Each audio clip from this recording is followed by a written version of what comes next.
si la situation sanitaire l'exige, si et seulement si la situation sanitaire l'exige. Vous savez que le Conseil scientifique qui éclaire les décisions du gouvernement évalue à au moins 6 semaines au global la période totale de confinement. Il est encore trop tôt pour le savoir avec certitude. C'est la raison pour laquelle j'annonce cette décision. Je remercie une nouvelle fois les Français pour leur civisme, pour leur patience et pour leur solidarité. Nous en avons besoin dans ces temps difficiles. Et comme je l'ai indiqué plus tôt dans la journée, je vous donne rendez-vous demain avec le ministre des Solidarités et de la Santé pour un point complet sur la situation du pays face à cette épidémie. Je vous remercie et je passe la parole à Madame la porte-parole du gouvernement. Merci, Monsieur le Premier ministre, et bienvenue pour ce nouveau compte-rendu du Conseil des ministres. 3 jours après l'examen de 25 premières ordonnances prises en application de la loi d'urgence pour faire face à l'épidémie de Covid-19, le Conseil des ministres s'est donc à nouveau réuni pour poursuivre l'adoption de mesures concrètes qui ont vocation à faire face à la crise sanitaire ainsi qu'à ses conséquences économiques et sociales. Ce sont donc 5 nouvelles ordonnances que nous avons prises cet après-midi, ainsi qu'un décret relatif aux compétences du préfet de police de Paris dans le contexte de cet état d'urgence sanitaire qui a été présenté par le ministre de l'Intérieur. Les services de l'État et de l'ensemble des pouvoirs publics avec lesquels les différents ministres travaillent sont étroitement mobilisés pour faire entrer en application ces mesures d'urgence dans des délais records. Et je souhaite à nouveau saluer l'engagement et l'implication de l'ensemble de nos administrations et de nos fonctionnaires. La première ordonnance a été présentée conjointement par la garde des Sceaux, Nicole Belloubet, ainsi que par le ministre de l'Économie et des Finances, Bruno Le Maire. Cette ordonnance, qui est relative aux difficultés des entreprises et des exploitations agricoles, a 3 objectifs. D'abord, venir en aide aux entreprises qui se trouveraient en difficulté.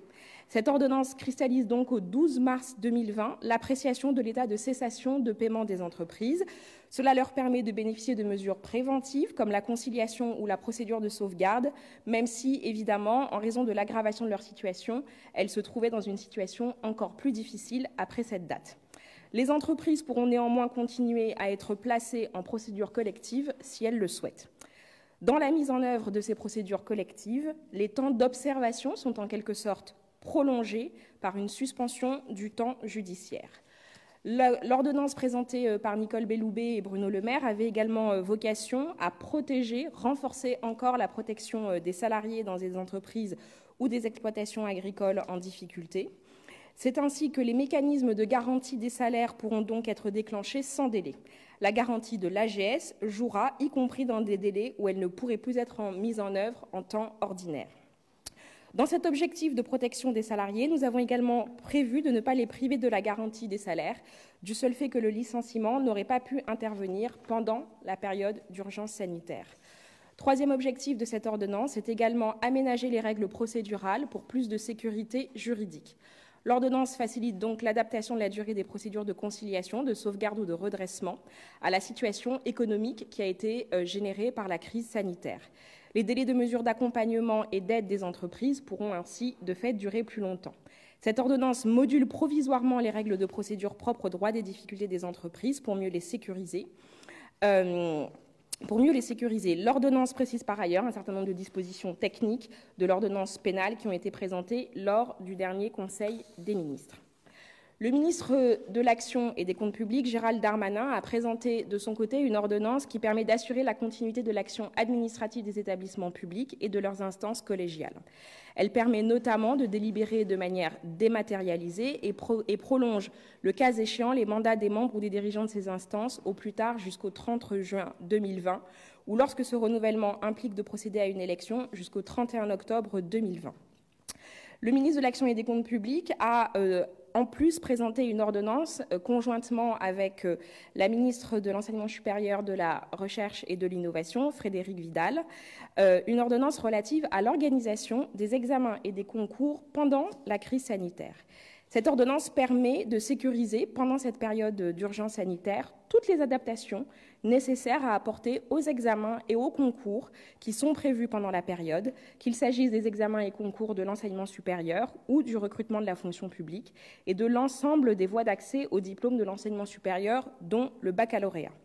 Concrètement, cette ordonnance se borne à autoriser les autorités compétentes à apporter pour le déroulement des examens et des concours les adaptations nécessaires à la situation de crise que nous vivons actuellement.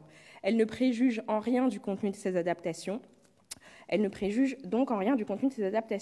aménagements qui pourront avoir lieu pourront porter à la fois sur la nature des épreuves, leur nombre, leur contenu, leur coefficient ou encore leurs conditions d'organisation. La composition du jury, les règles de quorum, les modalités de délibération pourront être également aménagées, notamment au moyen d'objets de télécommunication, par exemple pour les soutenances. L'ordonnance prévoit aussi que les élèves ou les candidats devront être prévenus dans un délai de 2 semaines avant le début des épreuves des modifications qui leur sont apportées. 2 autres ordonnances ont été présentées pour préciser le périmètre des bénéficiaires ou les modalités d'un ensemble d'aides aux acteurs économiques et aux salariés des entreprises. C'était 2 ordonnances présentées par Muriel Pénicaud qui viennent compléter les ordonnances qu'elle avait déjà présentées mercredi. Notamment, ces ordonnances permettent d'élargir concrètement et juridiquement le bénéfice du dispositif de chômage partiel destiné à protéger l'emploi des salariés, à des salariés qui en étaient jusqu'à maintenant exclus. Je pense en particulier aux assistantes maternelles ou aux salariés employés à domicile. Pour finir, une ordonnance a été prise dans le champ de la culture pour apporter une aide exceptionnelle aux titulaires de droits d'honneur ou de droits voisins. L'objectif de l'ordonnance est de permettre aux organismes de gestion collective, par exemple la SACEM, de soutenir financièrement les auteurs, les artistes-interprètes ainsi que les producteurs privés à partir de ressources qu'ils utilisent normalement pour des actions collectives. Ces ressources pourront donc être utilisées pour un soutien individuel. Voilà ce que je pouvais vous dire de ce Conseil des ministres et je suis désormais prête à répondre à vos questions.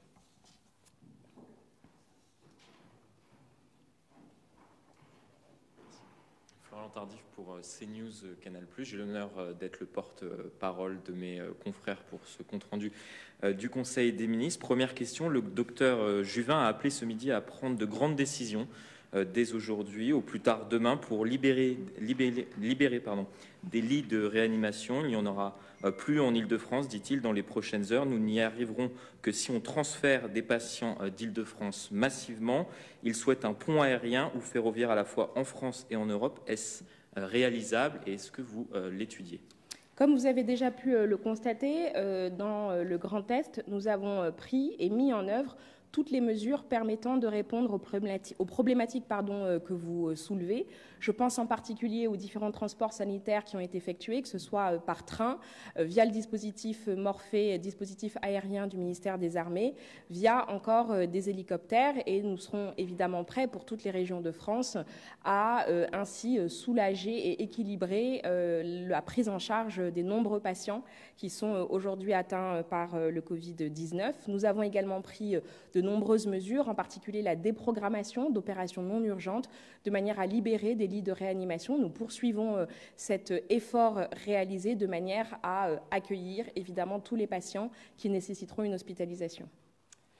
Deuxième question, peut-on réellement se fier aux chiffres donnés par Jérôme Salomon sur la mortalité du virus, puisque ni les décès dans les EHPAD, ni les morts à domicile ne sont communiqués? Est-ce que ces éléments, finalement, ne faussent pas l'ampleur de l'épidémie en France ? Comme le professeur Salomon a eu lui-même l'occasion de le dire, nous savons que la mortalité telle que nous la décrivons jour après jour depuis plusieurs semaines maintenant est inférieure sans doute à la mortalité effective, puisque les décès dont nous faisons état sont des décès qui nous remontent via les hôpitaux. Nous avons mis en place un système qui permet d'avoir à la fois une remontée depuis les états civils des communes de France ainsi que depuis les EHPAD. Et de manière très prochaine, le professeur Salomon sera amené à expliquer et à donner les chiffres tels qu'ils seront consolidés par ces différentes remontées et qui nous permettront d'avoir une vision plus exhaustive de la létalité liée au Covid-19. L'OMS recommande de tester, pour reprendre les propos. Pour l'instant, la France a du mal à appliquer ces mesures offensives. Pourquoi? Est-ce qu'on est confronté à une pénurie de tests en France ou de réactifs pour tester la population massivement? Alors, vous le savez, les recommandations de l'OMS étaient initialement des recommandations visant à retracer en quelque sorte les chaînes de contamination, et c'est des recommandations que nous avons évidemment appliquées dans les premiers clusters qui sont apparus sur le territoire national, que ce soit dans l'Oise, au Contamine-Montjoie par exemple. Et donc nous avons, à l'époque du début de ces clusters, mis en place des tests massifs autour des cas contacts, en particulier dans des centres ouverts dans les écoles pour les 2 départements concernés. L'OMS a fait évoluer ces recommandations et nous les prenons en compte, notamment pour la sortie du confinement.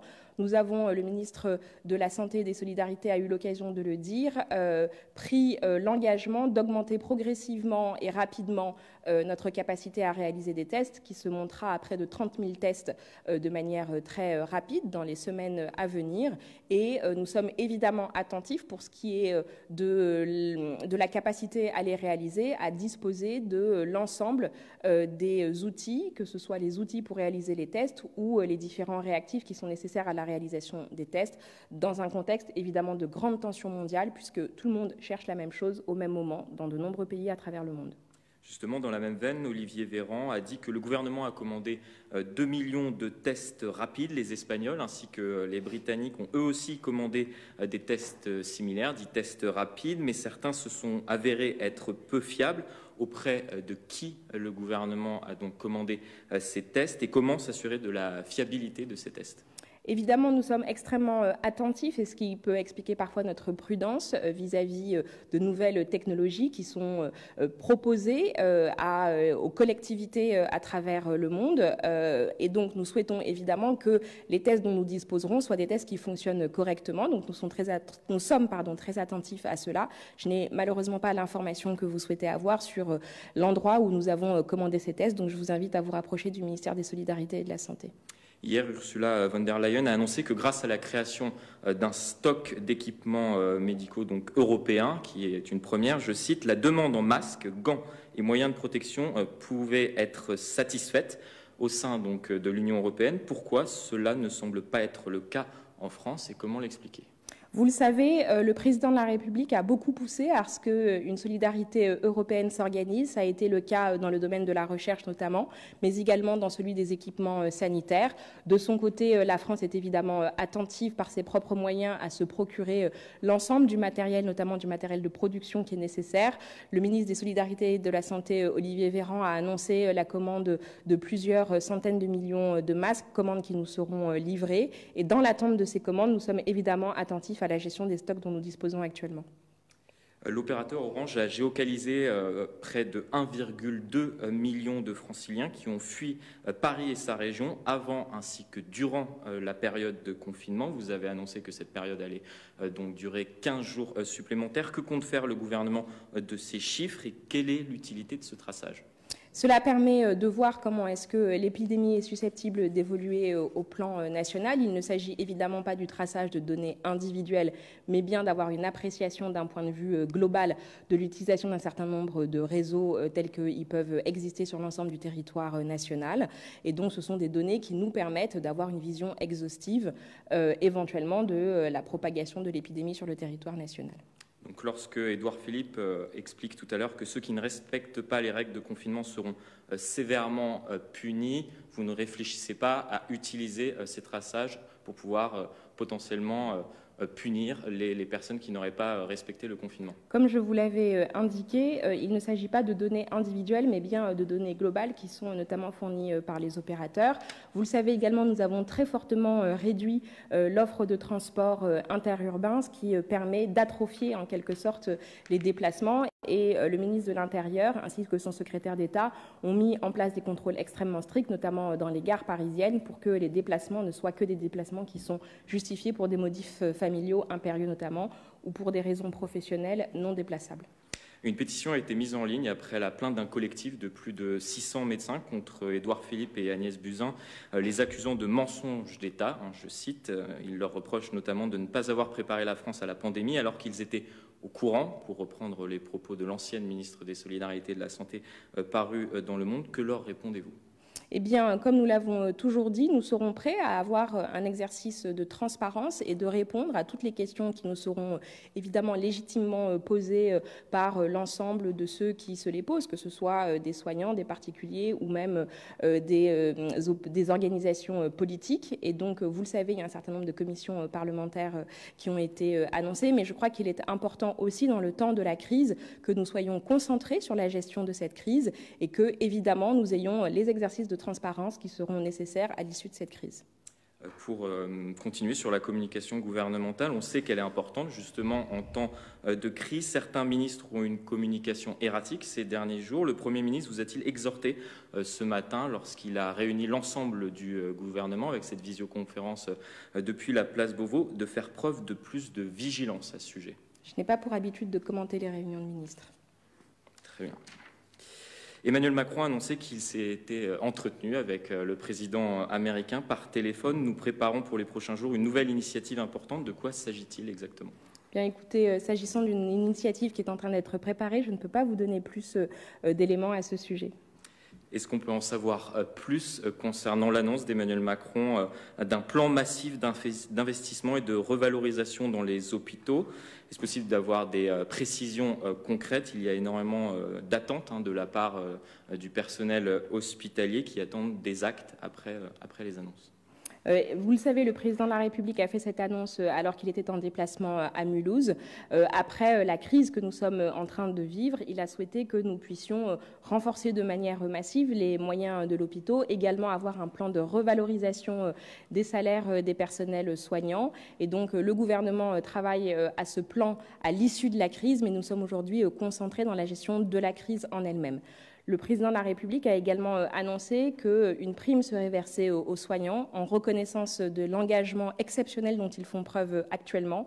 Et le gouvernement annoncera dans les tout prochains jours la manière dont cette prime sera versée, dans quelles conditions et dans quel délai. Merci. L'État souhaite inciter les entreprises à ne pas verser de dividendes cette année. Comment et quelles entreprises pourraient être concernées ? Nous avons déjà eu l'occasion de dire qu'il nous semblait que dans cette période, il fallait que tous nous puissions faire preuve de civisme, y compris les entreprises. La période que nous vivons actuellement est une période qui est difficile, à la fois pour le tissu économique, mais aussi pour chacun des Français, qu'ils soient travailleurs salariés, travailleurs indépendants.